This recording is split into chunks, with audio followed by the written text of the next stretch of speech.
amount at the beginning, and the supply just kind of grows over time relative to how much growth is happening and relative to like what governance sees as sustainable inflationary emissions, I guess. Yeah, the Bitcoin group won't be happy about that, but Well, they're never happy about anything. So Well, that's pretty much. true. They're happy about one thing. not even that. Yeah, that's true. Even number go up makes them mad sometimes. So, Kerp, how do we want to start this? Is this like an AMA with Coop or just yeah. like... I got the streaming set up so that YouTube is out there. Oh, cool. Nice. What's up, YouTube? Like, comment, and subscribe. Good call. So is Hit this that bell so AMA you don't or miss any notifications. AM almost anything? Yeah, more Do or the less. latter. I think we kind of blocked it out to do. Can you guys hear me okay, or is it lagging? I might have to kill my video, which is okay. Yeah. You're a little low on volume. A little low. That happens. I think I can fix it. Yeah, not too bad. Word. Yeah, a little bit. Cool. Yeah. So, I think we already kind of hit the, welcome and Dow House updates. Unless there's anybody in the group that wants to, kind of hear the. Whoops, clicked on the wrong thing. What am I trying to do? Go to the next slide. There we go. Any quick before we jump into the panel and the Q&A stuff? Any cool updates from the camps? Well, I guess just XDI World's big and awesome, and the Omni Bridge I think is XDI Dow House is awesome and like works, but we were waiting on the Omni Bridge to really be able to bring or to suggest to everyone that they can go and bridge any token over to their XDI DAOs. So now that that's up and running and going pretty smooth thanks to the Raid Guild, I think that's pretty exciting update. So basically any token can be bridged over now through the Omni Bridge. So those XDI DAOs just became a lot more useful, basically. Nice. That was a cool project. It was like XDI team had built all the contracts and they had some documentation, and Raid Guild was like, cool, we should build this, and they started building it, then reached out to XDI and they were like, well, we'll give you some money to build it too. So that was nice. And then Dow House also threw in some money, so it was kind of a group effort to get it all done. And I think it's in like kind of the last phase of polish right now, but it's totally usable. What is Can the you guys talk a little bit process about of Go ahead. Oh, sorry. Yeah, I want to know: is it still limited to $100,000 value transfer per day, and with the 4 validators? And is there sort of a plan to change those parameters in the short term? Yeah, the XDI roadmap has some kind of their plans on how they're going to be like changing that security model. There's a few different things like doing some kind of optimistic bridge, and then maybe doing more of a DAO eventually around the validators. The XDAI limit, XDAI to XDAI limit is still 100,000 a day. The token limit is a lot. I mean, it's like 1 million tokens or something per token. I don't know, and so that limit probably won't be as much of a problem. Cool. Thanks.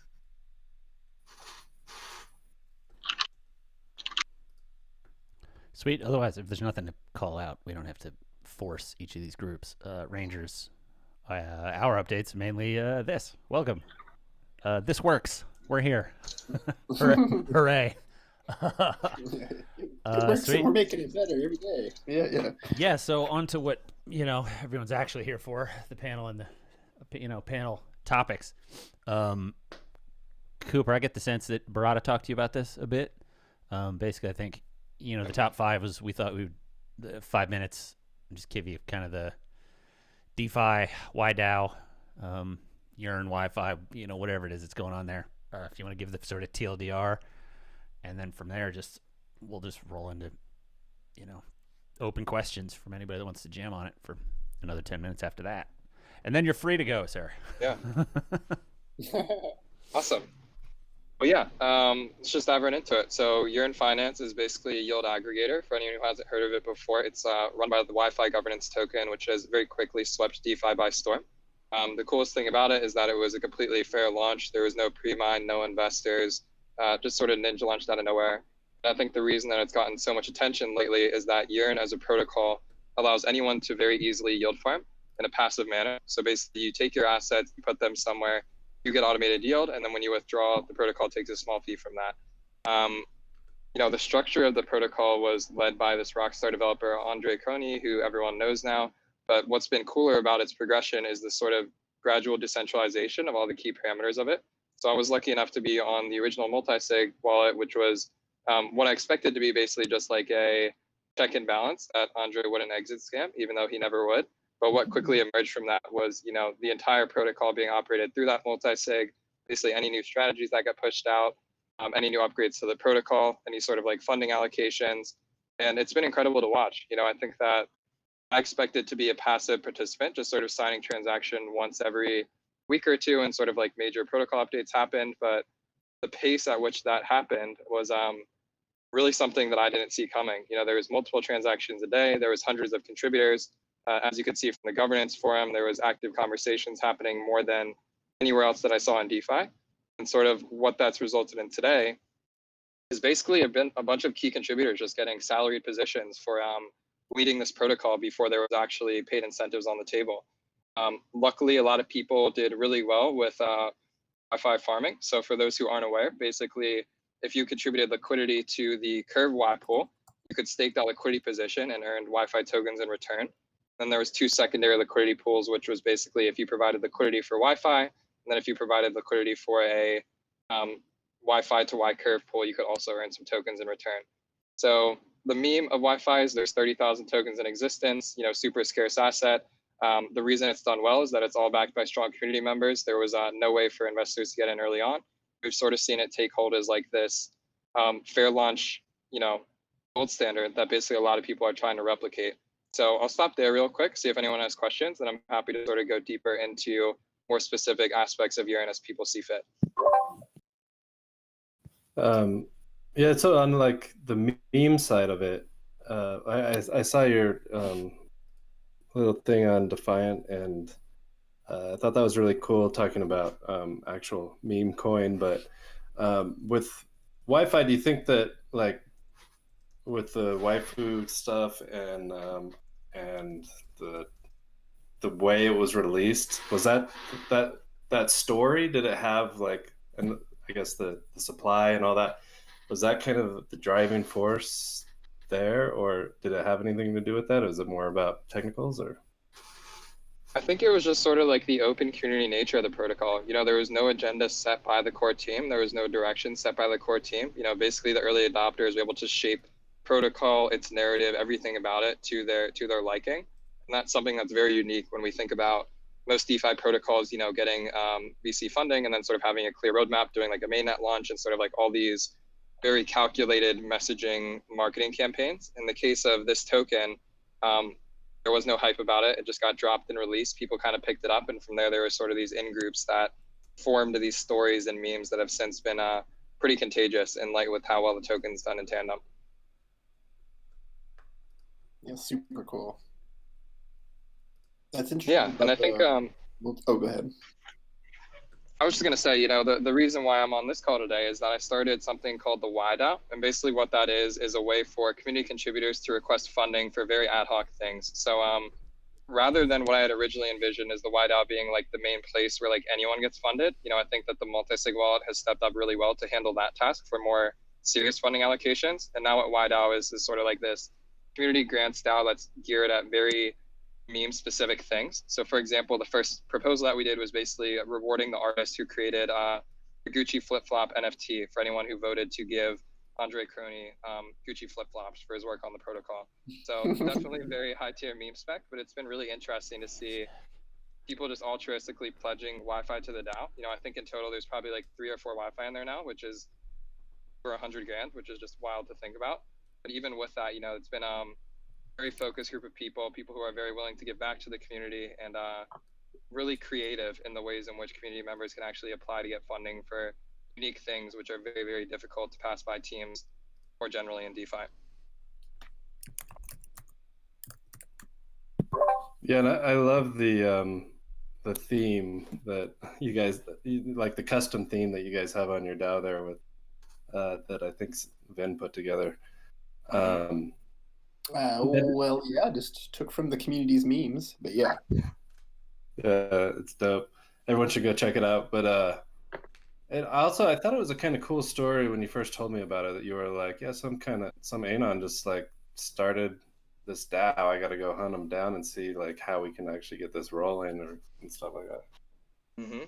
Yeah, that's a really good point. So basically, someone summoned a community DAO sort of at the peak of when Wi-Fi was mooning, and there was like an obvious need for some sort of community funding outlet, but no one knew what that quite was. You know, there was some discussion on the forums about maybe doing it through the multi-sig, trying to use an Aragon DAO, you know, a bunch of different examples. And then a random account basically just spun up a Pokemon. I happened to sit on the interface because I was just checking it in for DAO House stuff. You know, put out a message on Twitter just saying like, hey, who summoned this? Let's link up and build on it. Then got a DM from him. We had talked a little bit before from some Nexus Mutual memes. And yeah, from there just sort of helped seed it out. You know, I think that it was very much organic in nature. You know, there wasn't a ton of brainstorming or like calculated planning that went into it. It was just like, hey, this is a cool idea. If people want to opt into it, please do. There's not a strong marketing push behind this or anything. And yeah, the way I think about it is a very casual DAO that was spun out of a community desire to basically help other community members get funded. And since then, it's just been a really good place to have really neat, you know, in-group conversations on the way that the protocol discusses, what are like the weird, unique, tacky things we can do to fund creative outlets. And since then, you know, it's kind of progressed naturally from there. Yeah, that's cool. Where does this DAO kind of coordinate? Is it just like a channel, sub-channel inside of the Urine Discord or something, or? Yeah, so it's just a separate Telegram group, just YDAO community channel. I think it's called General or something like that. Share it in the chat in case you guys want to check it out. Yeah, how would people get involved if they wanted to attribute some Wi-Fi or, you know, yeah, try to put in a proposal to do a thing? Am I in the So right anyone place? can put in a proposal. You know, there is actually not Yes. too formal of a guideline. Let me see here. I went to somewhere else to pull this up. That's the DAO right there, and then I'll go ahead and share the Telegram group for anyone who wants to join up. So yeah, like I said, I think that my vision for what this DAO was, I'm like optimistic that this would be something like bigger, but at the same time, I recognize that like it couldn't be bigger just because of like how it was spun up really like off the cuff, you know, and it was just like a DAO is a good purpose, you know, like it means well, and it's a good place to allocate funding, but I don't think that I ever intended for it to be like the main place where all of this funding was flowing in, and like all the hundreds of thousands of dollars of fees that Urine's going like go through this DAO. So instead, it's sort of like slotted out really naturally where, for people who don't know, basically YDAO has a pledge minimum of 0.1 Wi-Fi that was set at a time when Wi-Fi was $1,000, not $40,000. So definitely got pretty high pretty fast to the point where if anyone does want to pledge, you know, I'm more than sure that people would be willing to lower that amount. And you know, in practice, what that is, I think there's like 12 members in the DAO, just people who all frankly did really well off that initial mining campaign and have now you know, wanted to basically give back to the community. I think that's really cool, and I love these stories of where it's just, I mean, like, it's just cool that someone was just like, you know, it takes a couple minutes, let's just do it on Moloch or on DAO House and see what happens, and it kind of like starts snowballing into this community, and the money behind things happen. I love hearing that stuff, and like on Steakhouse is another one that just kind of started like that, where it was like, well, maybe we put some stake in an XDAI DAO and start a community around doing projects on XDAI, and now it's starting to roll. And the XDAI core team. What I really like about this community is that there's very much an altruistic nature to it. You know, you see it even with the Gitcoin grants this round. Not only did Urine deposit a lot of money into that round from its treasury, there was multiple members of the community who had done well on Wi-Fi as a token who decided to give back to public goods.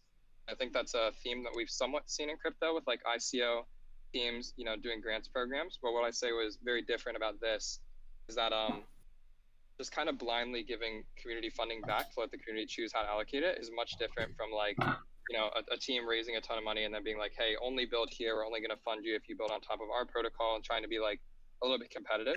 I think the best example of this is like layer one chains and basically everyone bankrolling to build on some other project. But in this ecosystem specifically, I think it's a very positive sum game, and the approach that the community has done to giving back feels very, very natural and something that I can definitely rally behind.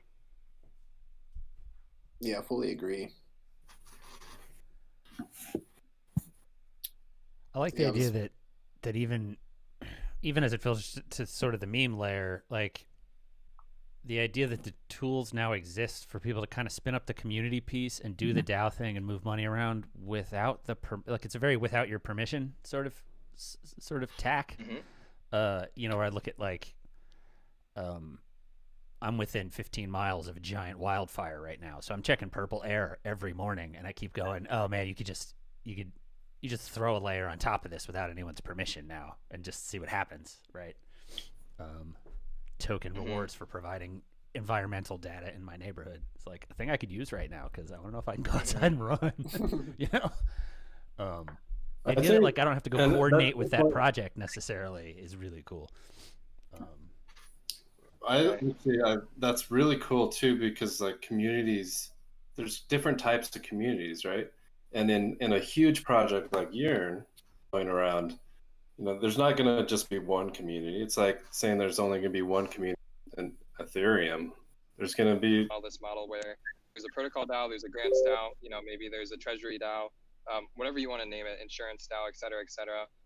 I don't think that we're ever going to see like billion-dollar protocols just stick in like one core group. And I think that basically what we're forming is like the branches of companies, right? Except we're doing it in an entirely distributed and permissionless fashion where anyone could spin up their own branch and sort of help coordinate and lead to make that a piece of the ecosystem that's valuable. Totally. Yeah, it's like spin up your own department, basically. Organization building. I think it's actually cool too, because you guys had mentioned at the top of this call basically transitioning over to XDAI, and actually really organically in the YDAO chat today, people were talking about, hey, we should move over to XDAI. I think it's a good thing to do. So just from like having perspective from both sides of the table, it's really interesting that there wasn't a direct push to get YDAO on XDAI. I didn't go in there and say, hey guys, we need to do this. I love DAO House. They're pushing this. It was just like a natural progression. And I think especially like with today, with gas fees where they are, and maybe to give some perspective, when I was spinning up YDAO, I ended up spending about $500 on gas to get the DAO summoned, all the members onboarded, vote for everyone, sponsor all their tributes. So like, I don't know, it feels really good. It feels like the community is really rallying behind this L2 movement, and there's definitely a lot of trust forming around this migration to XDAI, which is very cool to see. Yeah, and that in Haus DAO, the DAO behind DAO House, which we spun up, and Cooper was a big part of helping on that.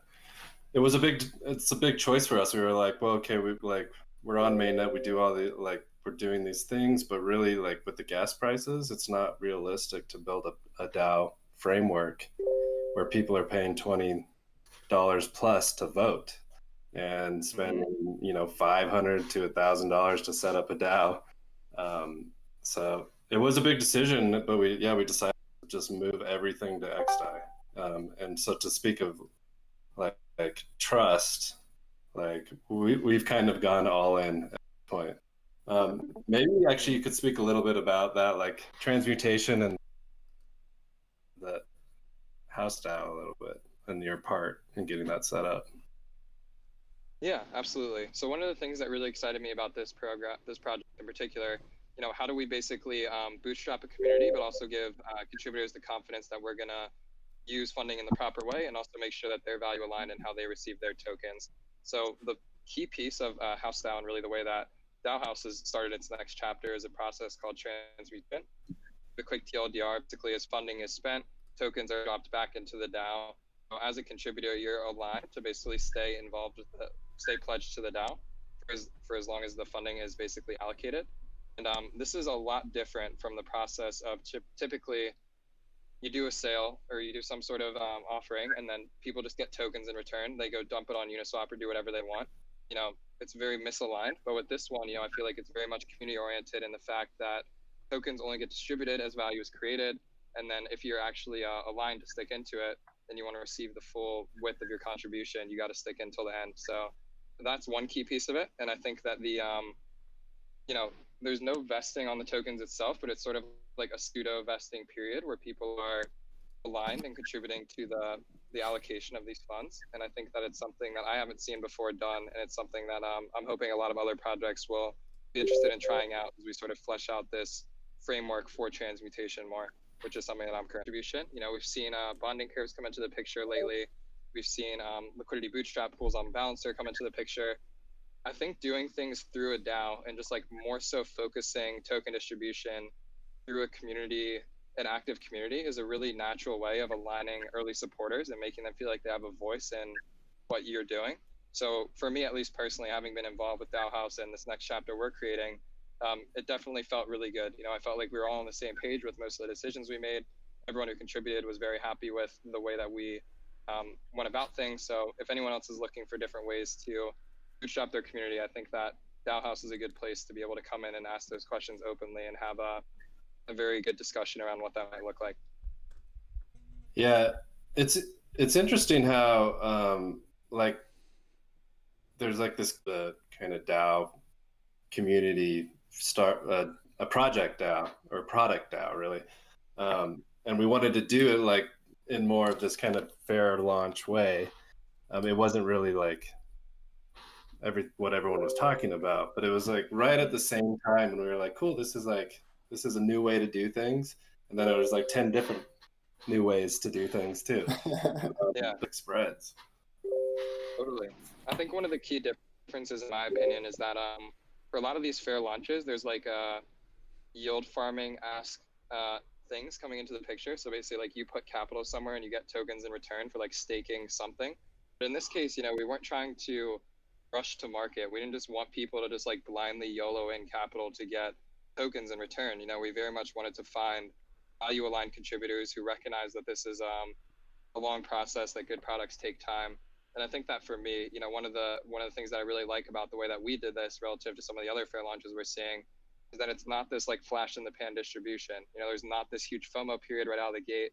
And sort of the way that this is being crafted is like, hey, trust us to build something cool. If we build something cool, you're going to see the upside of it, and stick around for the ride because we're doing a bunch of other cool features that sort of are going to spawn out of this and be taken and blueprinted in other places of the ecosystem as well.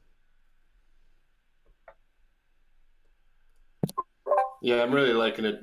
I think it's like, because it is such an early stage in the product, it's instead of just hyping it up and then selling millions of tokens, like doing something very low key, milestone based, low cap on any type of contributions. I just think it's creating like a tight community. We're all aligned, like you said. It's pretty cool. It's exciting.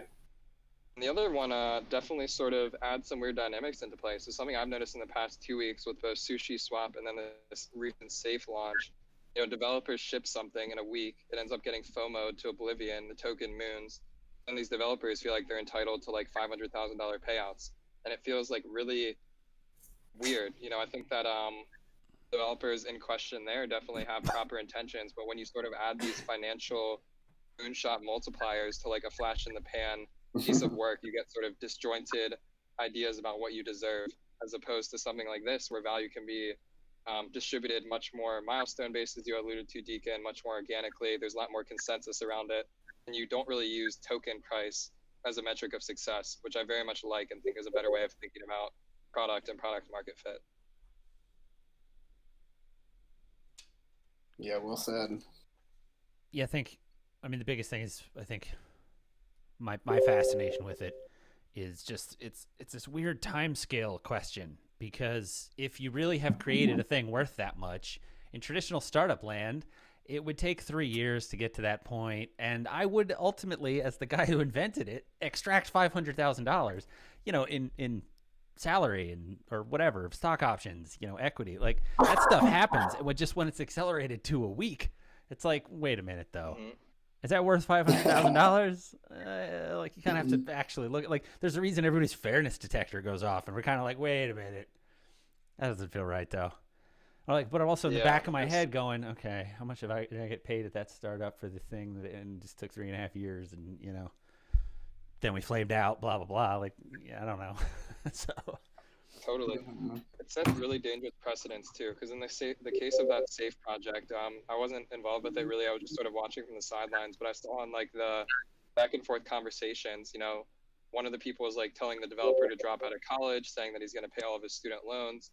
This dude's like, hey, I need 500K salary. Like, this dude was ready to literally drop out of college in a day's notice because he launched a yield farming fork that had aggregated like a ton of TVL over like a 48-hour period. And I think it's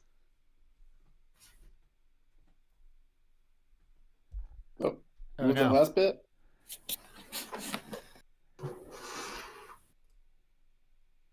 Well, if we get him back, we can back up. their life and career. Oh, we lost you. Check it out. We lost just a lag at like, I think you said this, then we lost you. Last 45 seconds. Yeah, right. I'll repeat. I'm not sure how much I said before, but I'll try and TLDR it. The safe launch just had like really weird incentives in place to the point where after like 48 hours, the lead dev was considering dropping out of college, and basically one of the other people saying that they were going to pay back all of their student loans just because something was mooning for literally 24 hours. And I think that that's a very dangerous precedent to like the way in which people enter this industry, sort of the rewards they think that they can make out of it, and then like how to sustain like open source development or some of these cool primitives. This like these paydays, these mega paydays are like one of the big things that keeps coming back to bite crypto in the butt. So I like for Haus to keep coming back to it. I like that we're not focused on making anyone super rich on day one. It's more like continued value. If we actually create something valuable, then those returns will come with it. Yeah, this is something that's come up a little bit for me in raid guild conversations, where understandably things are a little more mercenary, but start building instruments. Like, we could just not build instruments for XDAI that allow leverage in that way, and then you stay away from this whole subset of problems that cause, either crazy volume or people to get wrecked.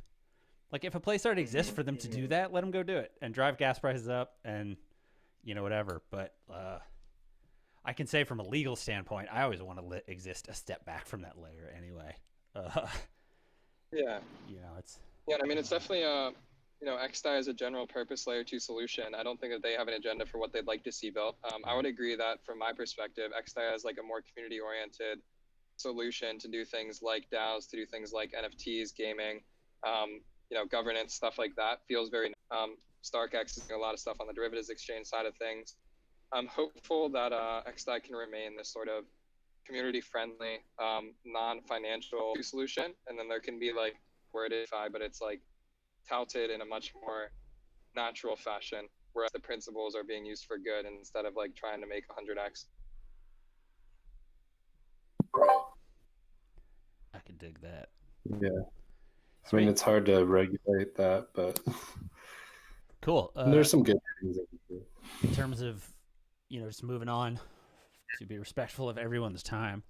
The next slot, which, Cooper, if you got to take off, thanks for hanging out. Do you want to tell everybody where they can follow you and stuff?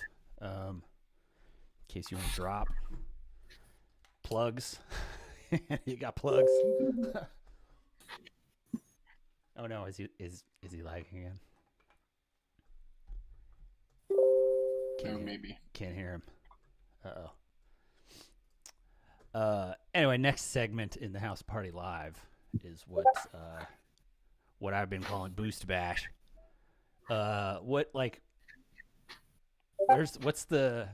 Any cool feature requests or anything, or just ideas? Like, we've been throwing stuff around and bright ideas or anything like that. I think right now one thing we're really working on kind of designing this Pokemon V2s and communication side of things, forums and stuff like that. Hey, can you guys hear me? I think I dropped off there. No, Oh, yeah, you're back. Yeah, you did. We were just saying thanks for joining, and if you wanted to talk about your stuff or shill anything, then go for it. Yeah, I mean, I won't show anything too hard right now. I think that what everything's going on here at Haus is incredible. I think that we're seeing a large movement towards more democratized governance solutions. So there's a project called Snapshot, which I'm seeing people use a lot. One of the cool things I wanted to touch on there really quickly was different forms of governance weight. So right now on Snapshot, you can basically pick what you want to assign governance weight to. We've seen a lot of projects basically using like Uniswap LP tokens to signal that you're a value-added actor and not someone that's coming in to just dump tokens. I'm very interested to see the interplay between Snapshot, which is an off-chain voting solution, and then using something like Haus to basically like ratify that vote or put it on chain once consensus has been reached there. So governance tools are definitely coming together, and I think it's a very exciting trend to watch play out in the coming months here. Yeah, I agree. I've been thinking a lot about we all love Snapshot. We spun one up in Raid Guild also. Lex Yeah, I've been DAO kind as of thinking well. about that interplay too. And what was that? Lex DAO as well. We're on Snapshot for Nice. like Yeah, member totally. voting and stuff now, I believe. Yeah, I think Snapshot's fucking awesome. And yeah, I totally agree. I think there are ways that they can play super well with each other to enhance each other, or to use each other to enhance a community's coordination, right? Mhm. And that's really what all these things are. To like Deacon's point, yeah, they're really just like DAOs are just coordination games. Super powerful, awesome community for value, to communities to be able to have that accounting of truth of what the community decided when and how, which is really neat. So what I'm hearing is Snapshot boost on the way. Pretty much. Probably. Yeah, yeah, there you go. yeah. Yeah, Snapshot boost. What you guys wrapped up or you've been working on the transmutation boost as well, right? You want to talk about that one a Right. little bit? The hell does that do if you turn it on? Yeah, it's not. Yeah, we're using it ourselves. Like help battle test that with you and whatever to see how that plays out and what its value is and those types of things before we would turn it into like and open it up or suggest anybody else to do it openly, I guess. For sure. But yeah, definitely in battle test mode So I and think- just seeing how it plays out over time. If that piques your interest, ping us in Discord. We'll take it from there. Yeah. Um, And on the LP staking DAO, we've also been doing some experimentation on that, and I mean, it can work other mechanics on like what a staking DAO would like to have, and so some of that's actually happening in our Moloch V3 exploration, which is also being done with the Mystics, and which is a team up of people like Raid Guild, DAO Haus, Lex DAO, the Lao, Open Law, and others like DAOing up. Yeah, thanks for coming. Cool. Talk soon, guys. Yeah. Word. Last 15, we got blocked for just hands-on help. If there's anybody here who wants to like poke at a DAO, well, you got the team here to help out. I expect demand Poke for at a this will Pokeball. increase more as we have less. I mean, it's like literally everybody here is on the team at this point, right? I don't know.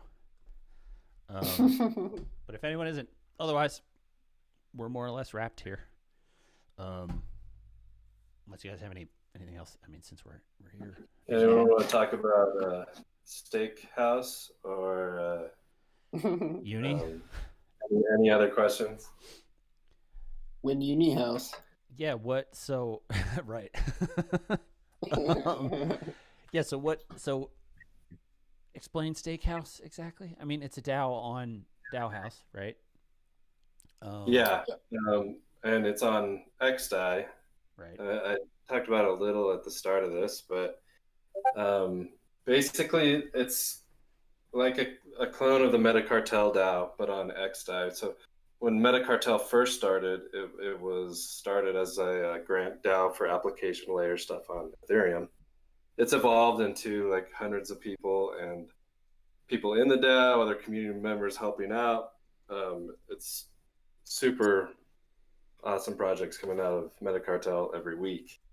So we stake flowing in. It's 10 stake was the initial just to become a member, and then we had like Griff came in with 50. A couple of people came in with like 20 and 30, which was awesome. And then the XDAI core just YOLO'd in with 1,000 stake. So it's a brand new project, but it's awesome to see that's like taking a really similar genesis as Metacartel did.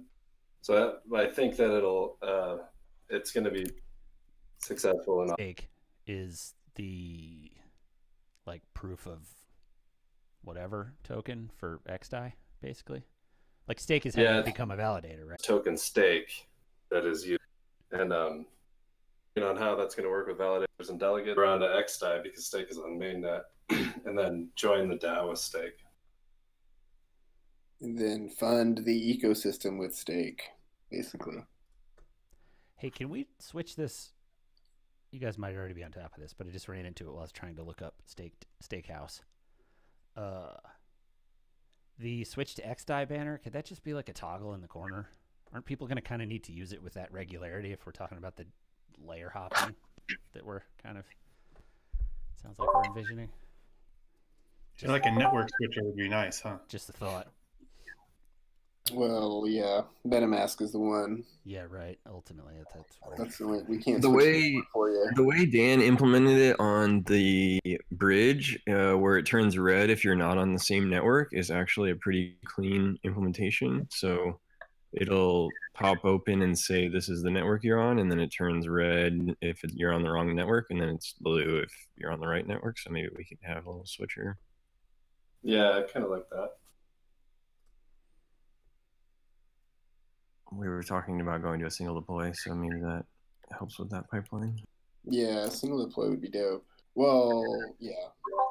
Well, maybe one of the first things that the Steakhouse could do is try to push MetaMask. I mean, they've had these EIPs to allow like an API to do network switching forever, and nothing's ever happened on them. Maybe we could start like poking them on that and being like, let's get this added.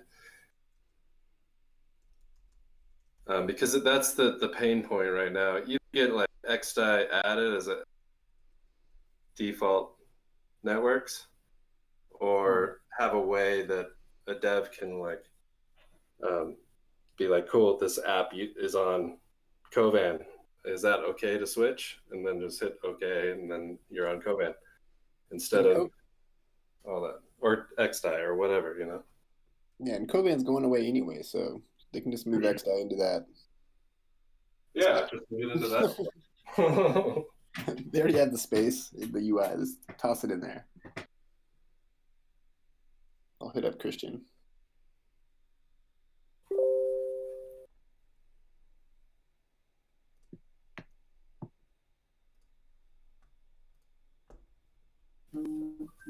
Word. Cool. Anything else? Good stream, everybody. If you are watching this in streaming, go to dowhouse.club to check out DAO House.